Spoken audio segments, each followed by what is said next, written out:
तो फ्रेंड्स, अगर आप लोगों ने मेरा फुल कोर्स ज्वाइन किया हुआ है 1 ईयर या 2 ईयर वाला, या फिर आपने free classes for GATE mechanical 23 batch के लिए अगर आपने ज्वाइन कर रखी है, तो ये मैसेज आपके लिए है। आपको इस लेक्चर को एंड तक पूरा देखना है, ठीक है।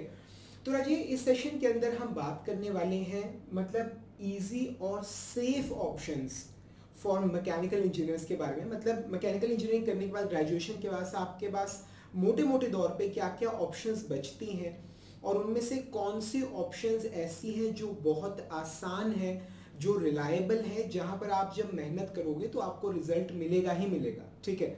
तो मतलब अगर मोटे मोटे तौर पे राजी, मोटे मोटे तौर पे देखें अगर हम, तो मतलब आपके पास क्या क्या ऑप्शंस आ जाती है। या तो आप सर्विस कर सकते हो, मतलब हम यहाँ पर जॉब की बात कर रहे हैं, ठीक है।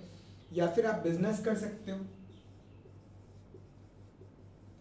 या फिर आप मतलब एग्रीकल्चर फील्ड के अंदर आ सकते हो, ठीक है। या फिर आप किसी तरह की इन्वेस्टमेंट कर सकते हो, ठीक है। तो और भी ऑप्शंस हैं मोटे मोटे तौर पे अगर हम देखें तो ये 4 तरह के ऑप्शंस हैं। जॉब हो गया, बिजनेस हो गया, एग्रीकल्चर हो गया, या फिर इन्वेस्टमेंट्स हो गई। तो आप इनमें से आप कोई ऑप्शन चूज कर सकते हैं, और हमें यहाँ पर कंपेयर करना है इन ऑप्शंस को डिपेंडिंग अपॉन देयर इजीनेस, कि वो कितनी आसान है और कितनी रिलायबल है, कि मेहनत अगर हम उसमें डालें तो हमें रिजल्ट मिल जाए, ठीक है। ऑप्शन सारी ही अच्छी हैं। Option ultimately at the end of the day, मतलब at the end of the life, आपको मतलब इन्हीं ऑप्शन में से आप किसी ऑप्शन को चूज करते हो। बट द थिंग इज कि हम इसमें आसानी का लेवल देख कंपेयर कर रहे हैं कि किसका कितना है। तो जैसे सबसे पहले अगर हम जॉब की बात करें, तो ग्रेजुएशन के बाद मतलब जब हम कोई भी कंपनी हम ज्वाइन करते हैं, ठीक है, तो बीटेक के बाद, मतलब बीटेक आपने कर लिया, आपको बुकिश नॉलेज है, प्रैक्टिकल एक्सपोजर आपको है नहीं। हम सभी का मतलब एक ही, मतलब जो आप ज्वाइन करते हो किसी भी कंपनी को, जब आपका पहला दिन होता है, जब आप ऑफिस में एंटर करते हो, तो हम सभी के माइंड में एक चीज़ चल रही होती है कि यार पहली चीज़ मुझे सीखना है। यहाँ पर हर हर पर्सन की, हर स्टूडेंट की एक ही मतलब थॉट होता है, थॉट प्रोसेस एक ही होता है कि मुझे यहाँ पर सीखना है, ठीक है, मुझे यहाँ पर मेहनत करनी है, मुझे यहाँ पर अच्छे से परफॉर्म करना है, एज ए रिजल्ट मुझे ग्रो करना है, ठीक है। मतलब ये सारे काम जब मैं करूँगा, जब मैं सीखूंगा, अपनी ड्यूटीज़ को अच्छे से परफॉर्म करूँगा, तो डेफिनेटली हम ये एक्सपेक्ट करते हैं कि हम ग्रो करेंगे, ठीक है। पर फिर आती है एक, there something called office politics, ठीक है। मतलब अभी 2-3 दिन पहले मैं एक मूवी देख रहा था, शाहिद कपूर की है जर्सी, ठीक है। मतलब ये 35 ईयर ओल्ड क्रिकेटर की स्टोरी है, जिसमें मतलब जब लोग रिटायर होने की सोचते हैं क्रिकेट में, वो अपने करियर को बनाने की सोच रहे हैं, और एज ए रिजल्ट मतलब लोग उसे इतना सपोर्ट नहीं कर रहे। इवन सेलेक्टर्स वगैरह, जो कोच वगैरह, जो सेलेक्टर्स हैं, वो भी उसे थोड़ा अवॉइड करते हैं, ठीक है। मतलब वो स्टेडियम में आ रहा है और वो महीने तक आ रहा है, बहुत लंबे टाइम तक आ रहा है, और उससे कोई मतलब खेलने को भी नहीं कह रहा है, वो आता है, बैठता है और चला जाता है। एक दिन सेलेक्टर्स आते हैं और वो पहले उसे अवॉइड करते हैं, पर उन्हें कोई बोलता है कि सर प्लेयर अच्छा, आप ट्राई करके देखो।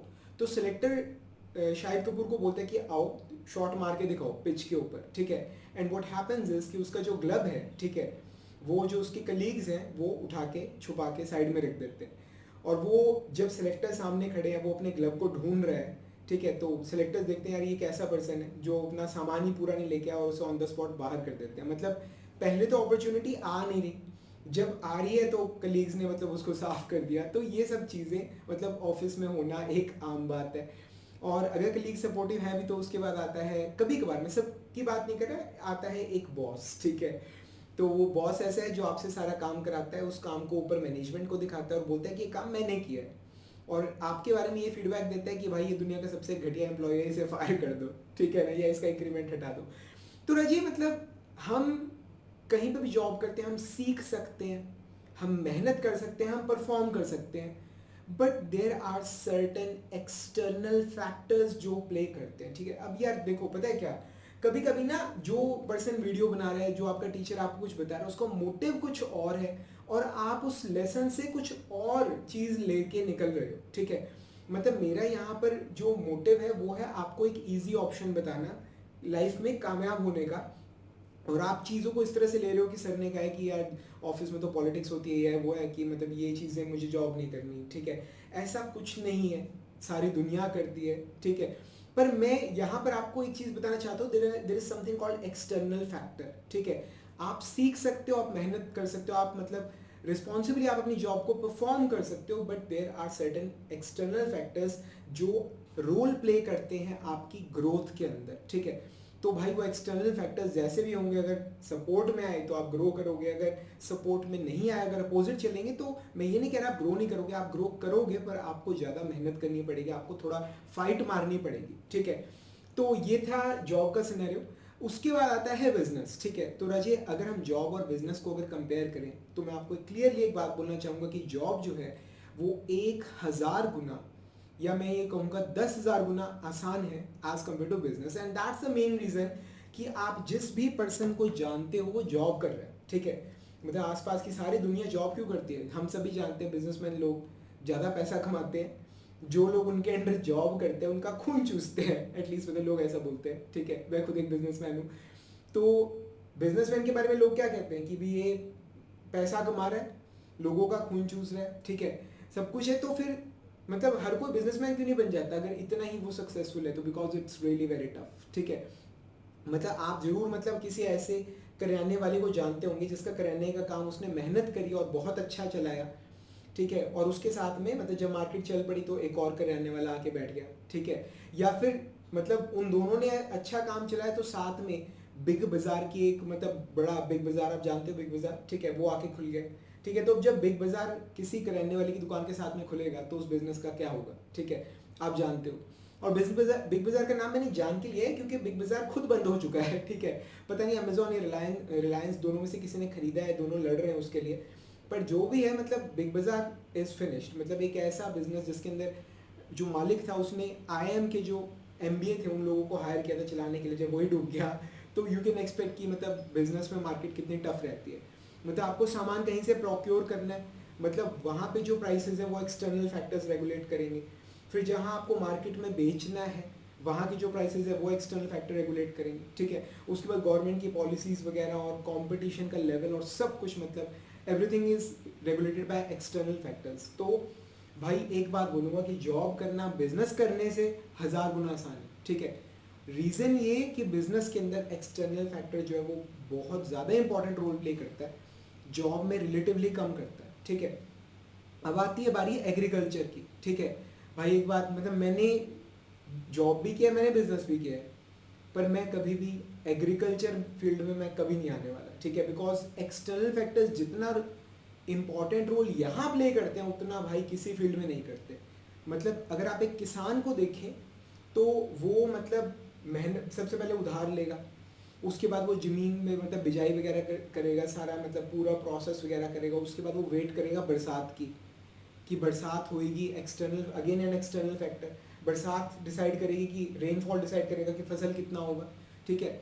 उसके बाद जब फसल पक जाती है, जब बरसात नहीं चाहिए होती तो कई बार आंधी तूफान आता है, बरसात हो जाती है, फसल सारी खराब हो जाती है। कई बार खेत में आग लग जाती है, हमारे यहाँ रहना पंजाब में बड़ी मतलब कॉमन प्रॉब्लम है, ठीक है ना। गर्मी की वजह से आग लग गई या बिजली की तार कोई गिर गई तो आग लग गई, ठीक है ना। तो everything is being regulated by external factor. मतलब अगर बरसात नहीं हो रही फिर आप मतलब जिनसेट वगैरह का इस्तेमाल करते हो या इलेक्ट्रिसिटी का प्रयोग करते हो पंप्स को चलाने के लिए, that's again really very costly. उसके बाद जब फसल मार्केट में जाती है तो रेट नहीं मिलते, ठीक है, वो जो रेट है वो अगेन एक एक्सटर्नल फैक्टर है। तो एग्रीकल्चर भाई दिस इज द टफेस्ट, मतलब ये तीनों जो चीज़ें इसमें सबसे ज़्यादा जो टफेस्ट जो मैं ग्रेड करता हूँ। आप जॉब में एफर्ट करिए आप ग्रो करेंगे, बिजनेस में आप एफर्ट करिए ग्रो करेंगे, भाई एग्रीकल्चर में आप एफर्ट करोगे ग्रोथ मतलब मिलेगी नहीं मिलेगी मतलब भगवान ही मालिक है, ठीक है। एटलीस्ट ये मेरी अपनी सोच है, ठीक है। उसके बाद आती है इन्वेस्टमेंट, और अगर मैं आपके पॉइंट ऑफ व्यू से बात करूँ तो भाई इन्वेस्टमेंट के लिए चाहिए होता है पैसा, जो मैं एक्सपेक्ट करता हूँ कि स्टूडेंट्स के पास होता नहीं है। इन्वेस्टमेंट मतलब क्या चीज़ है कि आपके पास पैसा आ रहा है, कुछ पैसा बचा के आप इन्वेस्ट कर रहे हो और वो ग्रो कर रहे हैं, दैट्स अ डिफरेंट थिंग। पर यहाँ पर हम सोच रहे हैं कि हम पैसा कमाएं कैसे, अपने खर्चे निकालने के लिए, मोबाइल का रिचार्ज कराने के लिए। तो इन्वेस्टमेंट का स्टूडेंट से डायरेक्टली एकदम से अगर हम जनरल लेवल पे बात करें तो कोई लेना देना नहीं है, ठीक है। तो रजिए अब आपको ये तो चीज़ समझ आ गई कि मतलब भी जो डिफ़िकल्टीज़ हैं किसी भी फील्ड के अंदर it is just because of external factor, ठीक है। एक्सटर्नल फैक्टर की वजह से दिक्कत आती है। अगर सारा कुछ हमारे अपने हाथ में हो ना तो दिक्कत नहीं आएगी। अब अपने हाथ में सब कुछ है तो अगर हम काम करेंगे तो रिजल्ट मिलेगा, अगर काम नहीं करेंगे तो रिजल्ट नहीं मिलेगा। ठीक है, वो हमारे कर्मों का फल हो गया, पर दिक्कत क्रिएट करते हैं एक्सटर्नल जब चीज़ें मतलब रेगुलेट करती हैं हमारे फ्यूचर को, ठीक है। तो मतलब हम तो बात कर रहे थे एक आसान ऑप्शन की, भाई आसान ऑप्शन कहाँ है? पहली बात ये कि आसान ऑप्शन है क्या, ठीक है। आसान, व्हेन वी से एन इजी ऑप्शन, तो इजी ऑप्शन मतलब आपसे पूछ रहा हूँ मैं, इजी ऑप्शन आपके माइंड में क्या चीज़ है, ठीक है। मतलब अब स्टूडेंट कह बोलेगा कि सर एक कमरा हो फुली एसी, 24 घंटे उसमें एसी चलता हो, एक सोफ़ा लगा हो, ठीक है, उसमें हम आराम से बैठ के सो रहे हो, हर महीने लाख, 1.5 लाख, 2 लाख रुपए हमारे खाते में आ जाए, दैट्स एन ईजी ऑप्शन, ठीक है। तो राजी, अगर तुम मनीष जिंदल के स्टूडेंट हो, ठीक है, अगर तुमने मेरे कोर्सेज अटेंड किए हैं तो तुम एक बात बहुत अच्छे से जानते हो that there is no free lunch, ठीक है। लाइफ में आपको कभी भी कुछ भी फ्री में नहीं मिलता, हर चीज़ के लिए पेमेंट है जो आपको करनी करनी है, ठीक है। मतलब अगर आदमी ये चीज़ समझ जाए तो बहुत सारे स्कैम्स वगैरह जो फ़ोन कॉल होते हैं, भाई साहब आपने इतने पैसे जीत लिए हैं, आप अपने क्रेडिट कार्ड की डिटेल दो, हम आपको अभी पैसे भिजवाते हैं, तो हम सभी लोग इन स्कैम से बच जाएंगे, ठीक है ना। तो राजी, द थिंग इज थोड़ा ना माइंड में क्लियर होना चाहिए कि what do we mean by an easy option, ठीक है। तो आपको अगेन रिपीट करना चाहूँगा, पहले भी बता चुका कि आसान ऑप्शन हमारे लिए वो है जहाँ पर हम मेहनत करें तो हमारा फल मिल जाए हमें, ठीक है, जहाँ पर एक्सटर्नल फैक्टर कम से कम रोल प्ले करे। तो ऐसा क्या ऑप्शन है मैकेनिकल इंजीनियर्स के लिए? एक ऑप्शन ऐसा है मेरे पास आप सभी लोगों के लिए, and that is preparation of GATE mechanical, ठीक है। मतलब मुझे नहीं पता, कुछ लोग एग्री करेंगे, कुछ लोग नहीं करेंगे, पर मैं अभी के अभी आपको प्रूव कर दूंगा कि preparation of GATE mechanical exam, this is the easiest possible option, जिसके अंदर आपको रिजल्ट 101% गारंटीड, 101% आपको रिजल्ट मिलेगा ही मिलेगा, ठीक है। Preparation of any type of exam, ठीक है, चाहे वो गेट मैकेनिकल हो, चाहे आप मैकेनिकल इंजीनियरिंग से रिलेटेड किसी जॉब के लिए आप प्रिपेयर कर रहे हो, कुछ भी, ठीक है, अगर आप प्रिपेयर कर रहे हो तो आपको 101%, specially when it comes to GATE mechanical exam, आपको रिजल्ट मिलता ही मिलता है। And the best thing is आपकी प्रिपरेशन पे एक भी, मैं एक कह रहा हूँ, एक भी एक्सटर्नल फैक्टर रोल प्ले नहीं करता, ठीक है। एक भी, मैं ये नहीं कह रहा कि जो प्रिपरेशन है इसमें एक्सटर्नल फैक्टर्स का जो रोल रहता है वो बहुत कम रहता है, मैं ये कह रहा हूँ कि एक भी एक्सटर्नल फैक्टर आपकी गेट मैकेनिकल के प्रिपरेशन में, मैकेनिकल इंजीनियरिंग के स्टडी में रोल प्ले नहीं करता। बाहर से कोई फैक्टर आता ही नहीं है, ठीक है, एक भी। मतलब अगर आप चीज़ों को पढ़ रहे हो, अगर आप चीज़ों को समझ रहे हो, अगर आप डेरिवेशंस को समझ रहे हो, खुद अपने हाथ से करके देख रहे हो, अगर आप मतलब बुक के एग्जांपल्स लगा रहे हो, अगर आप प्रीवियस ईयर क्वेश्चंस लगा रहे हो, अगर आप चीज़ें टाइम टू टाइम रिवाइज कर रहे हो, अगर आप ऑनलाइन टेस्ट सीरीज दे रहे हो, भाई कामयाब होना ही होना है, ठीक है। अगर आप पूरा सिलेबस कवर करके जा रहे हो, ठीक है, अगर आप मेहनत कर रहे हो, अगर आप गेट मैकेनिकल के लिए प्रॉपर ढंग से प्रिपेयर कर रहे हो, तो रिजल्ट आपको मिलेगा ही मिलेगा। देर इज नो एक्सेप्शन, ऐसा हो ही नहीं सकता कि आपने मेहनत करी और आपको रिजल्ट ना मिले, इट इज सिंपली इम्पॉसिबल, ये है ही नहीं, ठीक है। कोई बच्चा बोले कि भाई सर मतलब नए क्वेश्चन मुझसे मतलब लग नहीं पाते, तो मेरे भाई तुम्हें और मेहनत की जरूरत, तुम्हें और प्रैक्टिस की जरूरत है, ठीक है ना। तुम और प्रैक्टिस करो, तुम्हारे जो कंसेप्ट में कमी है उस कंसेप्ट की कमी को दूर करो, ठीक है ना। मतलब अगर तुम ऊपर से देखो फॉर्मूले करके जा रहे हो तो भाई प्रॉब्लम आनी है। अगर तुम मेहनत करोगे तो एक भी एक्सटर्नल फैक्टर रोल प्ले नहीं करेगा, इस बात को समझ लो। सब कुछ तुम्हारे अपने हाथ में है, ठीक है, सब कुछ तुम्हारे अपने हाथ में है। अगर तुम मेहनत करो तो रिजल्ट तुम्हें मिलना ही मिलना है, 100% गारंटी के साथ मिलेगा। अगर प्रॉपर स्ट्रेटजी से चलो दीवार में सर मार के तो भाई कोई फायदा नहीं है, ठीक है ना। प्रॉपर स्ट्रेटजी से चलोगे, प्रॉपर पूरा काम करोगे तो रिजल्ट मिलना ही मिलना है, ठीक है। अब कई बार जो मैं ये चीज़ क्लास में बोलता हूँ कि सर बच्चे अड़ जाते हैं कि सर आप कैसे कह सकते हो, मतलब अगर पेपर ही मुश्किल आ जाए तो फिर क्या होगा। मतलब मैं उन्हें समझाता हूँ कि मेरे भाई पहली चीज़, पेपर मुश्किल है ना तो सबके लिए, वो तुम्हारे लिए नहीं है। और ना थोड़ा हिस्ट्री को उठा के देखो, जब आसान पेपर आते हैं तो कट ऑफ बढ़ जाती है, टॉपर्स के भी नंबर बढ़ जाते हैं, जब पेपर मुश्किल आते हैं तो कट ऑफ नीचे चली जाती है, टॉपर्स के भी नंबर नीचे आ जाते हैं। तो रैंकिंग पे, एडमिशन्स पे, जो PSU के या जॉब के सिलेक्शन हो उस पर भाई पेपर का लेवल का कोई फ़र्क नहीं पड़ता, किसी भी तरह का कोई भी फ़र्क नहीं पड़ता। जो टॉपर है भाई वो आसान में मुश्किल में दोनों में टॉपर है, जो मेहनत करके गए, और जो फेल, जिसने कोई मेहनत नहीं करी वो फेल होएगा, वो दोनों में ही होएगा। तो अगर पेपर आसान है मुश्किल है, इवन मैं अपने बच्चों को इस तरह से ट्रेन करता हूँ भाई कि अगर पेपर आसान आएगा, ठीक है, तो वो सबके लिए आसान है। मतलब जो फॉर्मूले आप पढ़ के जा रहे हैं वो भी उस पेपर को क्रैक कर रहे हैं। और अगर पेपर मुश्किल आए तो जो लोग जिन लोगों ने मेहनत की है वो रिलेटिवली कह रहा हूँ ज़्यादा स्कोर करेंगे उन लोगों से जिन्होंने मेहनत कम की है। तो मुश्किल पेपर जिसमें कम नंबर आते हैं वो लॉन्ग रन में वो ज़्यादा फायदा करके जाता है। ठीक है मेरे भाई, तो इस बात को समझो कि गेट मैकेनिकल की प्रिपरेशन जो है वो एक ऐसी चीज़ है जिसमें तुम अगर एफर्ट डालोगे तो तुम्हें रिजल्ट 101% गारंटी से मिलेगा ही मिलेगा। आप में से ज़रूर कुछ ना कुछ लोग ऐसे होंगे जिन्होंने पहले तैयारी करी पर रिजल्ट नहीं मिला। ठीक है, तो आप लोगों को ज़रूरत है कमी देखने की, कमी कहाँ पे रह गई और आपको ज़रूरत है उन कमियों पे वर्कआउट करने की। भाई किसी भी तरह की तुम्हें कोई भी दिक्कत आ रही है गेट मैकेनिकल के प्रिपरेशन में, तुम नीचे कमेंट्स में मेंशन करो, मैं तुम्हारी प्रॉब्लम को, मैं तुम्हारे इशू को सॉल्व करके दूंगा। ठीक है, मतलब पहले स्टूडेंट्स को दिक्कत रहती थी कि सर अच्छे लेक्चर्स नहीं मिलते या बड़े शहर नहीं जा सकते या पैसे नहीं है फीस देने के लिए। अब जो मेरी एंड्रॉयड ऐप है, android app Manish Jindal GATE mechanical lectures, उसमें मैंने सारे कोर्स, सारे सब्जेक्ट, सब कुछ फ्री कर दिया। पूरे मैकेनिकल फील्ड के जो one of the best content, जो one of the best lectures हैं, वो जस्ट आपको ₹99 पर मंथ की फीस में आपको अवेलेबल है। 99 दे के आप 1 महीना पढ़ सकते हो, फिर खत्म हो जाए। अगर अच्छा लगा तो दोबारा ज्वाइन कर लो, नहीं तो मोबाइल ऐप उड़ा दो। ठीक है, अब और क्या चाहिए, मतलब आपको कहीं जाना नहीं, कहीं आना नहीं, आप बस में जा रहे हो, ट्रेन में जा रहे हो, आप घर पे हो, कॉलेज में हो, कहीं पे भी हो, आप अपनी पढ़ाई को कंटिन्यू कर सकते हो, पूरे मैकेनिकल को आप समझ सकते हो। और जब आप समझोगे, पढ़ोगे, मेहनत करोगे, मैं दोबारा रिपीट कर रहा हूँ, आपको रिजल्ट मिलेगा ही मिलेगा। ठीक है, मैं जानता हूँ आपके अपने व्यूज़ ज़रूर होंगे, एंड प्लीज़ मैं आपसे रिक्वेस्ट करूँगा कि आपके व्यूज़ जो भी हैं मेरे इस पूरे एनालिसिस के ऊपर, ठीक है, आप एग्री करते हो या नहीं करते हो। और एक अभी ख़त्म नहीं हुआ और ये बड़ी इंपॉर्टेंट चीज़ थी, अब काफ़ी लोगों ने तो वीडियो अब तक बंद भी कर दिया होगा।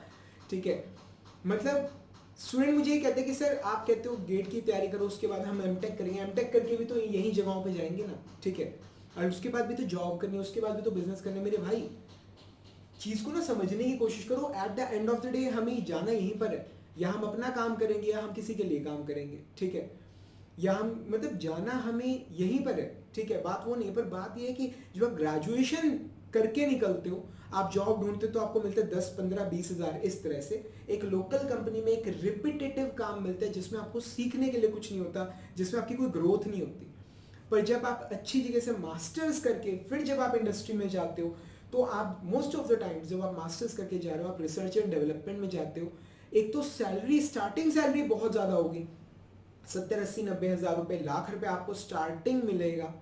कंपनी बहुत अच्छी होगी, बाद में ग्रोथ बहुत अच्छी मिलेगी और सीखने को बहुत कुछ मिलेगा। ठीक है, और ये जो चीज़ है ये आपके फ्यूचर पे बहुत ज़्यादा इंपैक्ट डालेगी। आप खुद कंपेयर करके देखिए कि एक स्टूडेंट है, ठीक है, सपोज कि जैसे आज 2022 चल रहा है, ठीक है, 2022 में वो 10, 15, 20 हज़ार से शुरू कर रहा है। ठीक है, और एक स्टूडेंट है वो मास्टर्स करता है अपना, और सपोज कीजिए कि मतलब मैं कह रहा हूँ 2 साल उसमें मास्टर्स के लगा दो, 2024 में वो 50, 60, 70, 80, मतलब 80 हज़ार तो बहुत नॉर्मल है अगर आप IIT से कर रहे हो, और इससे बेटर सैलरी लाख रुपए महीने से शुरू कर रहे हैं और रिसर्च एंड डेवलपमेंट में काम कर रहे हैं। ये पर्सन रिपीटेटिव काम कर रहा है, मैनुअल लेबर कर रहा है, मशीन बेसिकली एक तरह मजदूरी का काम कर रहे हैं। और ये जो पर्सन है ये कुछ सीखने का, जिसमें दिमाग की ग्रोथ हो रही है, कुछ ऐसा काम कर रहे हैं एक अच्छी कंपनी के साथ। आप खुद ही मालिक हो, आप खुद ही सोचिए कि कौन सा पर्सन है लाइफ में ज़्यादा ग्रो करेगा। ठीक है, सो दैट्स वेयर अजय, जब आप मास्टर्स करके, जब आप गेट